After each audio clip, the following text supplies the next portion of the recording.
خبر ہے وزیر اعظم شہباز شریف نے وزیر اعلیٰ سہیل آفریدی سے ملاقات کے دوران خیبر پختونخوا کے عوام کی ترقی اور خوشحالی کے لیے وفاقی اور صوبائی حکومت کے درمیان تعاون بڑھانے پر زور دیا ہے۔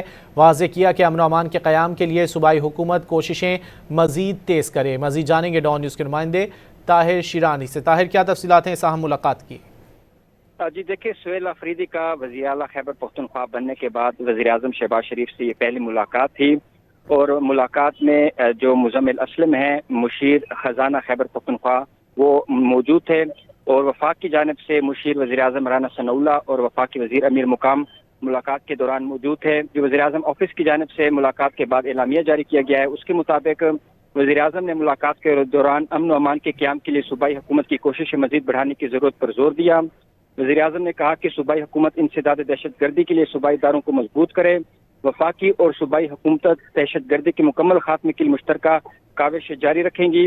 وزیر اعظم نے کہا کہ خیبر پختونخوا میں امن و امان کے قیام اور عوامی فلاح کے لیے صوبائی حکومت کو اپنی آئینی ذمہ داری نبھانی چاہیے۔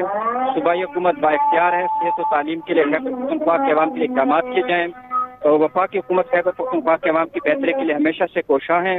وزیر اعظم نے کہا کہ خیبر پختونخوا وفاق کی ایک اہم اکائی ہے، صوبے کی عوام کی خوشحالی کے لیے وفاقی حکومت اپنے دائرہ اختیار کے مطابق بھرپور کاوشیں جاری رکھے گی، اور قومی ترقی اور عوامی خدمت کے لیے وفاق اور صوبوں کے درمیان قریبی روابط اور مؤثر رابطہ کاری کو ناگزیر قرار دیا۔ اس کے ساتھ ساتھ وزیر اعظم نے خیبر پختونخوا میں ترقیاتی منصوبوں، بنیادی ڈھانچے کی بہتری، تعلیم، صحت اور روزگار کے مواقع بڑھانے کے لیے وفاق کی دائرہ کار کے مطابق تعاون کی یقین دہانی کرائی، اور کہا کہ وفاق کی حکومت تمام صوبوں کو ساتھ لے کر چلنے اور یکساں ترقی کے وژن پر عمل پیرا ہے۔ وزیر اعظم نے کہا کہ باہمی مشاورت و اشتراک کے عمل کے ذریعے قومی یکجہتی، استحکام اور خوشحالی کے اہداف کو مؤثر انداز میں حاصل کیا جا سکتا ہے۔ بہت شکریہ طاہر شیرانی ان تفصیلات کے لیے۔